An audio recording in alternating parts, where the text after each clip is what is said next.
Jose Chille DeCastro is apparently bringing fire and brimstone down on a yet-to-be-shared lawsuit against Lackluster and Josh Abrams. Will his evening announcement of yet another lawsuit establish his credibility as king of all auditors? Kevin, the angry vet Soper, wants you to know that he's better than all the Dispensary and Bank auditing auditors, as he still audits post offices in person.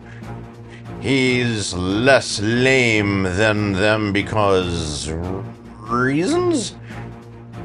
Lane Myers gives the same old interview, this time to Liberty Troll. Does anyone care to hear the rehashed whines again?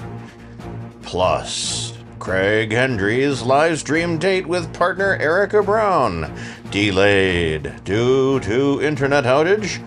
Or is he in the hole? Brown says one thing, and true love Chille DeCastro says another. Will we ever know the truth? I'm your humble newsreader, Pants. You're the walrus. Let's kook-kook-a-choo our way to the endless pleasures of auditing insanity.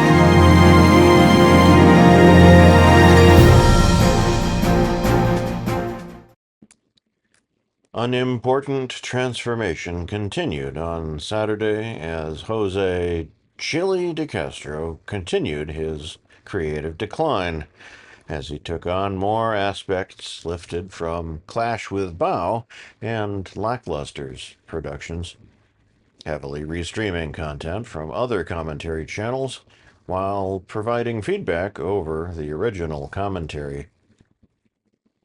While this aspect of DeCastro's presentation was always a minor part of his overall show, a clip from Rights On here, a clip from Here's the Deal there, but Saturday seemed to show the YouTuber fully embracing the format with extended clips from other YouTubers, falling silent and letting alpha males such as Liberty Net Radio, Bill Roberts, and James Freeman dominate his thought process. His fans are criticizing his transformation into what some are calling a follower and copycat channel, as he takes aspects of others' formats to define his new presentation.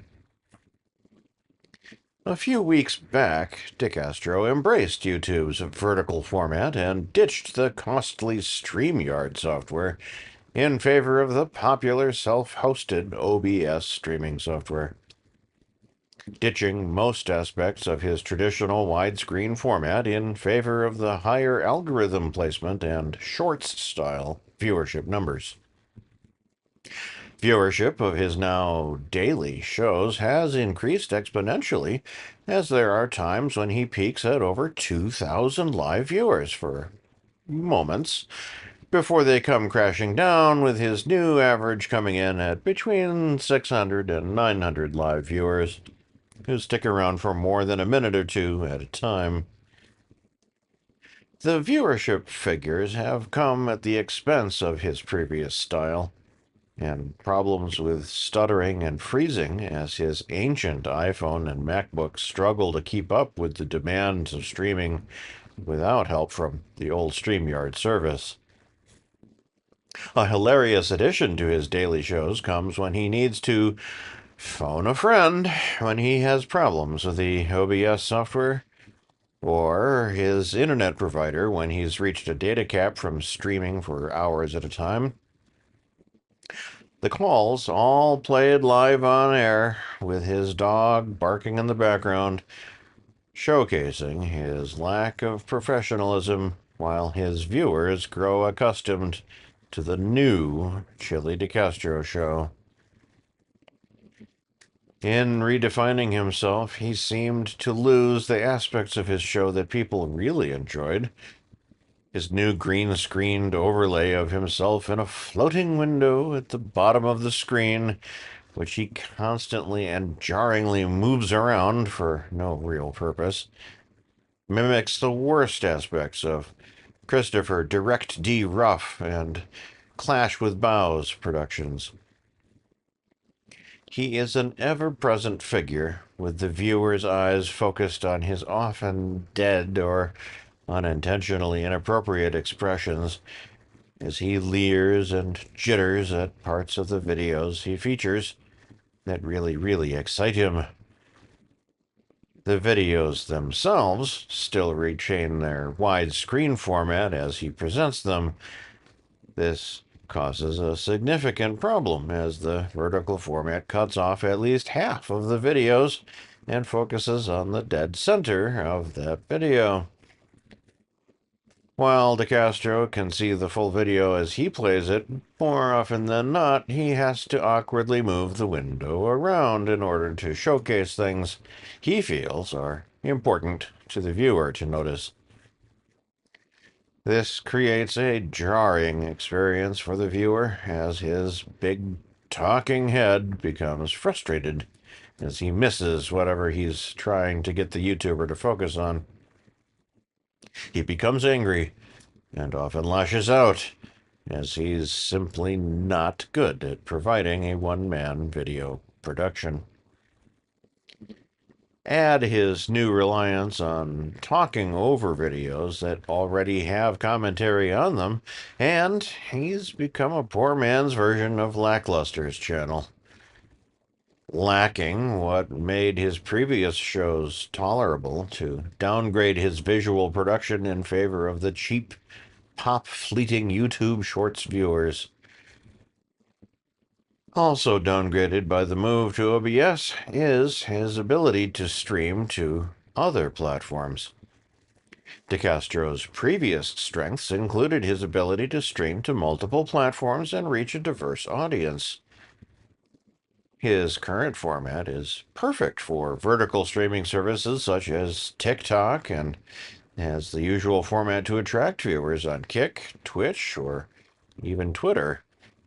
But DeCastro doesn't know how to, or lacks the resources to, expand his audience beyond a single stream to YouTube at a time. DeCastro either doesn't know how to, or doesn't have the ability to, put even simple text on his screens. He can't highlight super chats or comments. He literally doesn't have the space in the vertical format to display his chat, and he has no means to show his own text to highlight his websites or even his GoFundMe campaign. On a side note, he did mention his GoFundMe campaign on Saturday, telling his viewers to go to the GoFundMe campaign as if they knew the URL offhand. No one did. For the first time in days, his campaign saw no donations. It joined the market in goose eggs for the day, apparently abandoned by his supporters as they put money into super chats, which he'll get on the 21st of the month, rather than cash in his pocket right now. He maintains a strong showing in Super Chat donations, though he says he despises them due to YouTube taking out a good portion of the revenue and holding payouts until mid-month. Unlike Direct D and Turtle Boy, he hasn't figured out alternative means to take in the same sort of funding without YouTube taking a cut. But with his reliance on Super Chats and his strange need to give away his 5A cop card and indestructible trifold products, he is all the more reliant on YouTube/China for his livelihood. DeCastro's Saturday production got a brief boost for the YouTuber as he found a video of a man using a print-at-home copy of his trifold in a traffic stop. The man took a few moments to remember to use the printed copy and ultimately handed it to a police officer and forgot to ask for it back. He invoked his Fifth Amendment right not to answer questions and got a warning from the officer for a minor traffic infraction before going on his way. DeCastro, marveling at the fact that somebody used his product on camera, replayed the encounter multiple times before going on to new videos, only to return to the video again as he was closing out his 4-hour live stream. He feels he's successful, despite the downgrades, and now permanent reliance on the hated YouTube/China for his only real source of revenue. Isn't that all that matters?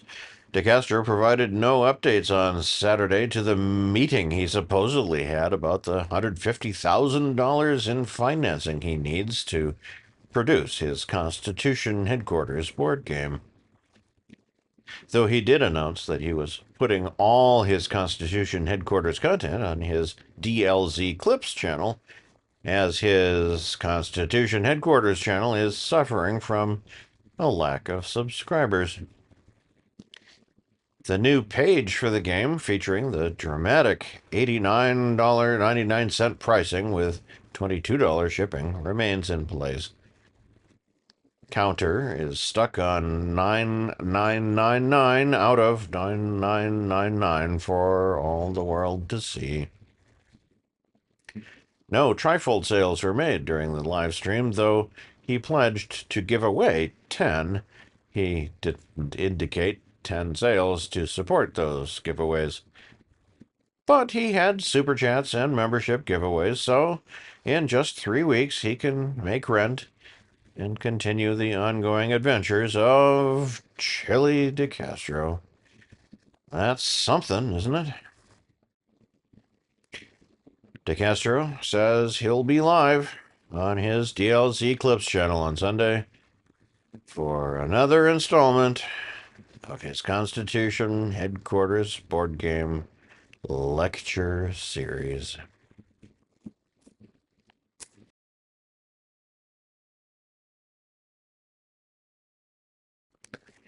Erika Brown, girlfriend to jailed YouTuber Craig Hendry and mother of his children, expanded her duties for his YouTube channel on Sunday as she became host of a scheduled live stream interview with her partner.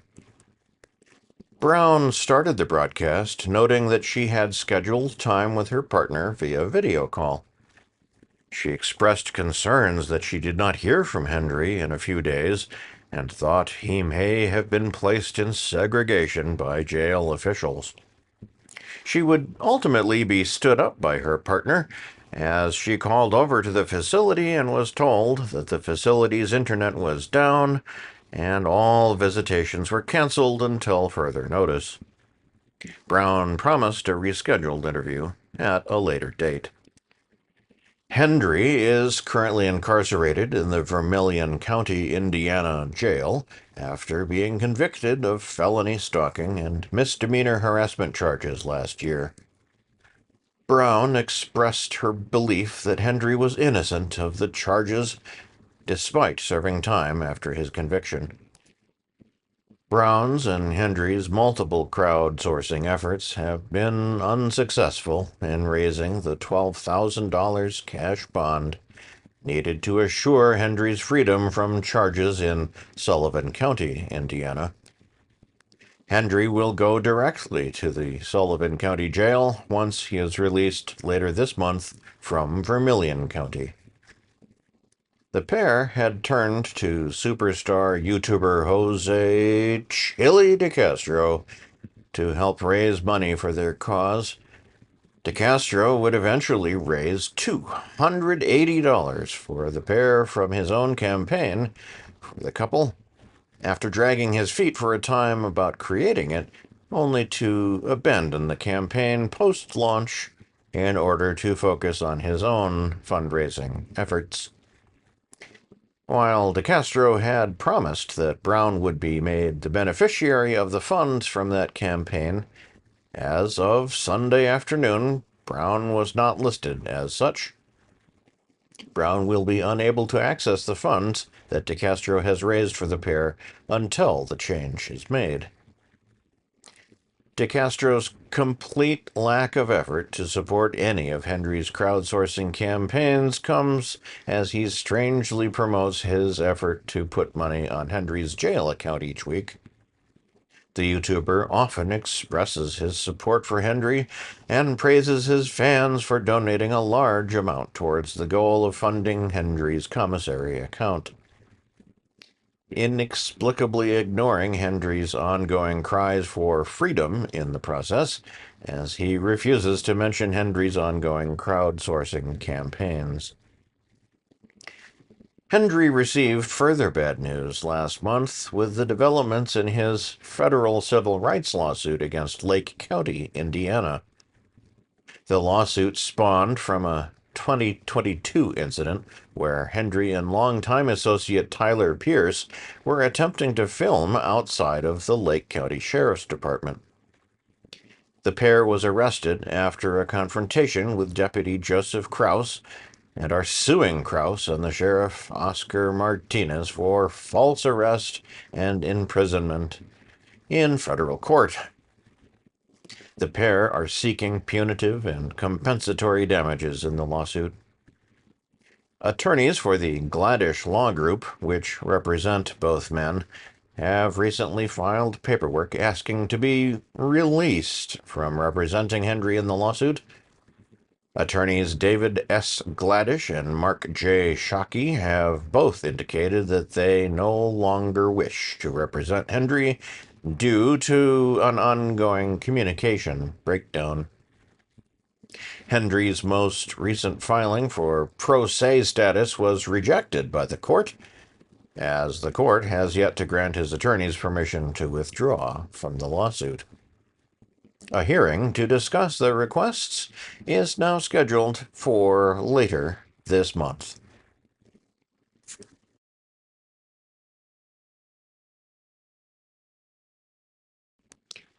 Providing his now standard interview, jailed YouTuber Lane Myers was featured in a recorded appearance on Zach Liberty Troll Kruger's Sunday afternoon livestream.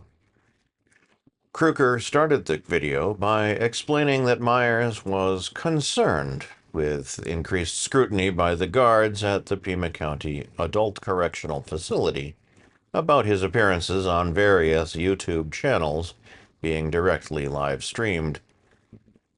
Kruger instead agreed to record his conversation with Myers and air it later. This proved to be comical, as Kruger, like nearly every other First Amendment auditing-related YouTuber, was switching from the expensive StreamYard software to the OBS software platform. Kruger's setup featured a square of his own face in the lower left-hand corner of the screen, while videos played behind him. During this interview, the video area featured a gigantic mirror of the lower screen, featuring his face from his perspective during the Myers interview. This gave the lower corner a weird perspective as his current face viewed his face from earlier in the day as he interacted with Myers. As for the interview itself, Myers repeated the same lines he has said on previous live streams. However, he openly referred to his victim in the case as Shannon Walker, despite previous limits on saying her name openly. The change of policy was soon echoed by Kruger, and Myers said that Walker was not his victim, but a victim of her own stupidities, and she backed her corrupt husband. Myers would then state that he felt like he would be in prison for the rest of his life and would never see his wife, family, or dogs again. He claimed that the Pima County Adult Corrections Facility did not provide family visitation, and that after his probable conviction, he would more than likely be shipped to a prison out of the area. Because of this, he claimed he would be using the victim's real name, since there was little more anyone could do to punish him, as he was already indefinitely incarcerated in the facility. New to the interview was Myers's apparent concern for his domestic partner, whom he refers to as his wife. He mocked prosecutor Rachel Stiles for including his partner on the witness list, since she would be unable to provide the information Stiles was seeking. Myers directly blamed Shannon Walker for having his wife fired from her previous job, which halved the amount of money she earned each month. He then explained that the house he shares with his partner has a $400,000 mortgage, with $2,000 due every month. Since he was no longer able to pay his half of expenses, his wife was now facing increasing hardship with payments on the house. He bemoaned the possible loss of an $80,000 down payment on the house, which Myers said was his life savings. Kruger brought up Myers's GiveSendGo account and provided a link to the campaign in his side chat during the live stream. This resulted in $760 in new donations to Myers's campaign, which was enough to win the crowdsourcing title for Sunday. With the market returning to goose egg territory, Myers earned a rare victory for his ongoing legal expenses campaign. Myers abruptly ended the video stream when his phone time for the day ran out, leaving Kruger to pitch to his fans undying support for Myers's cause.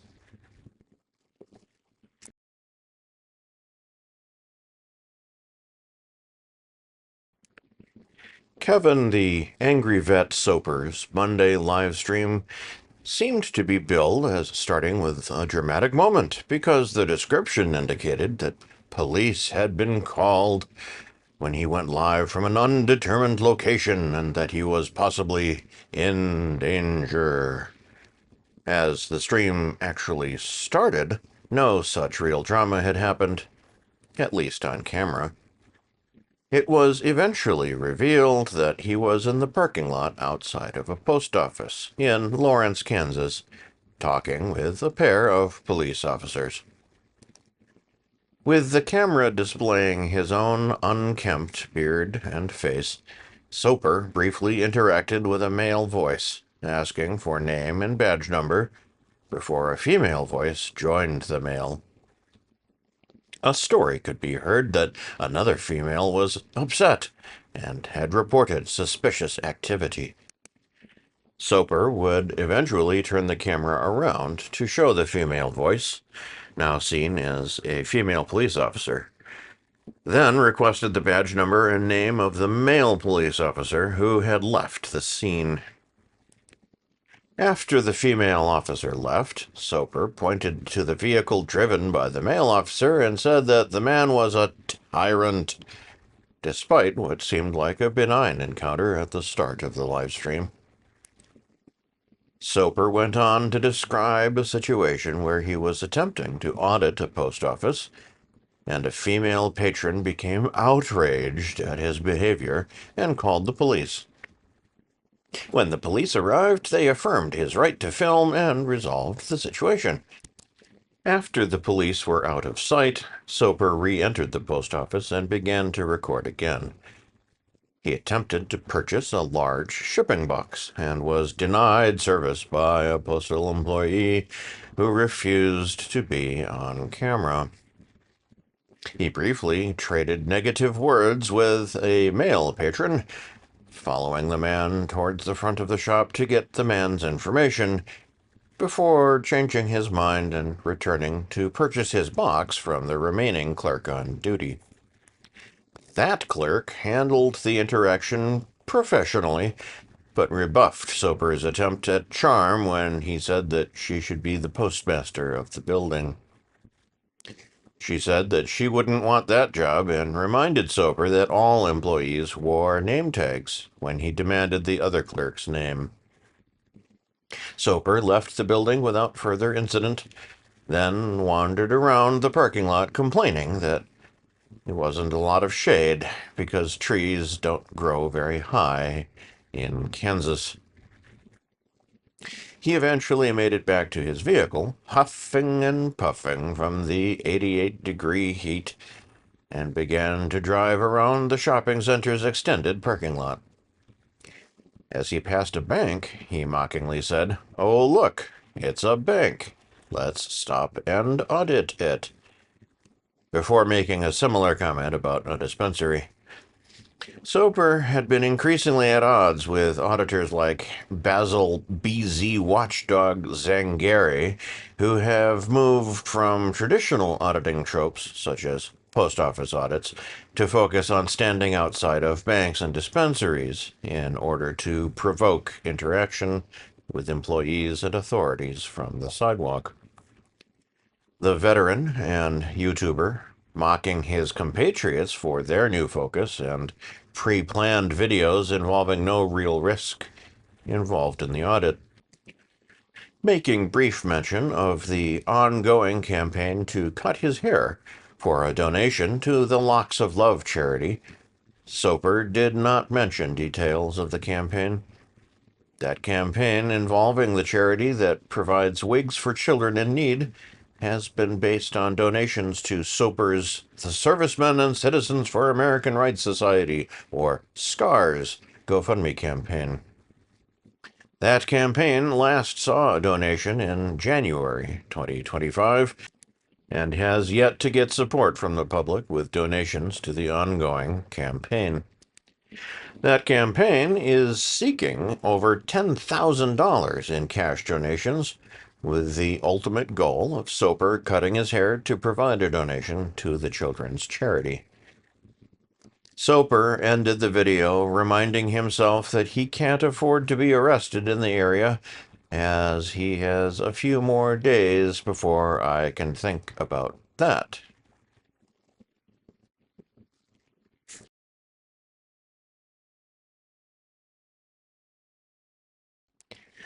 Marred with video playback issues on his Monday live stream, Jose Chille DeCastro's viewers were presented with an unwatchable experience as they tuned into their beloved master of all auditing. While the replay of the event would be later corrected by YouTube, viewers tuning into the program late complained as they were presented with a floating hour of the stream rather than the entire 3-hour duration. DeCastro himself seemed to be less than pleased with YouTube on Monday, blaming workers at the internet giant for throwing his fans out of his side chat without warning. He went on to say that the YouTube China internet giant was conspiring against him for unknown reasons. To critics, it was just another night for DeCastro, as his production values have tanked since switching to the OBS broadcasting platform. DeCastro's current internet, despite upgrade, is unable to handle the load of his stream in prime hours from his highly congested downtown Los Angeles location. Such congestion has forced DeCastro to give up simulcasting his stream on multiple YouTube channels and networks, such as Twitter and TikTok. Streams frequently hiccup, lose audio, and have frame rates in the single digits, despite DeCastro's best efforts to fix problems as they present themselves. Monday's effort was nearly unwatchable in live format, but seemed to clear itself up hours later when YouTube apparently restored the rest of the video feed. The show itself proving to be yet another below-effort collective of DeCastro watching anti-police videos and rehashing his standard tropes. A new addition to the program came as DeCastro shared longtime super donor Chevy's latest lyrics set to AI-generated music. DeCastro feigned interest in the music, which was described as painful to listen to, featuring Chevy's DeCastro-inspired lyrics. Even casual viewers were forced to move past the segment since DeCastro seemed more intent on pleasing a major donor than presenting a quality production. DeCastro's decision ultimately proved to be the correct one, as Chevy continued to donate to DeCastro's needs, as overall support seemed to dry up for DeCastro's crowdsourcing efforts. DeCastro again failed to draw donations to his crowdsourcing efforts to earn money to sue the lying, stinking, cheating former Justice of the Peace, Ann Zimmerman. While the suit is actually filed, DeCastro needs more money to fund his purchase of a Westlaw AI service, which he says will replace ChatGPT as his primary means to produce legal documents. Alas, for the king of all YouTubers, he was unable to figure out how to display the URL to the GoFundMe, and his fans did not have the site bookmarked, resulting in no new donations for the day. DeCastro was in good company on Monday since no other crowdfunding campaign received donations, and the market has apparently returned to goose egg territory. After the disappointing live stream ended, fans of DeCastro were happy to see that he had scheduled a new live stream for Tuesday night, which will apparently feature his new lawsuit against Josh, Accountability for All Abrams, and Dale Lackluster Hiller. DeCastro has been promising to sue Hiller for years now, following comments from Hiller disparaging DeCastro's abilities as an auditor and a constitutional law scholar. DeCastro indicated last week that he would be following through with the lawsuit involving Hiller, as the statute of limitations was soon running out for defamation. Abrams is a more confusing choice for a possible lawsuit, as he has previously been sued by DeCastro for defamation. In 2022, DeCastro sued Abrams and YouTuber Kate Peter in federal court on charges that both had stalked, harassed, and defamed him over the summer of 2022. DeCastro would later amend that lawsuit to drop the harassment charges against the pair to focus on copyright issues. The YouTuber was successful in dropping the charges. However, Abrams and Peter's counterclaims against him would remain as DeCastro missed a filing deadline. Eventually, the main lawsuit would be dismissed on grounds that DeCastro failed to state a claim against the defendants in the case, including YouTube, and Abrams and Peter would see their counterclaims dismissed without comment. The diminutive YouTuber would later file a version of the harassment lawsuit in California Superior Court, dropping Abrams from the list of defendants and adding YouTubers Team Skeptic and Michael Blue Bacon Peratini. A ruling to possibly dismiss that lawsuit is pending at press time. DeCastro's lawsuit has also yet to appear in Pacer. We will be monitoring the legal archive throughout the day and provide updates when we receive them.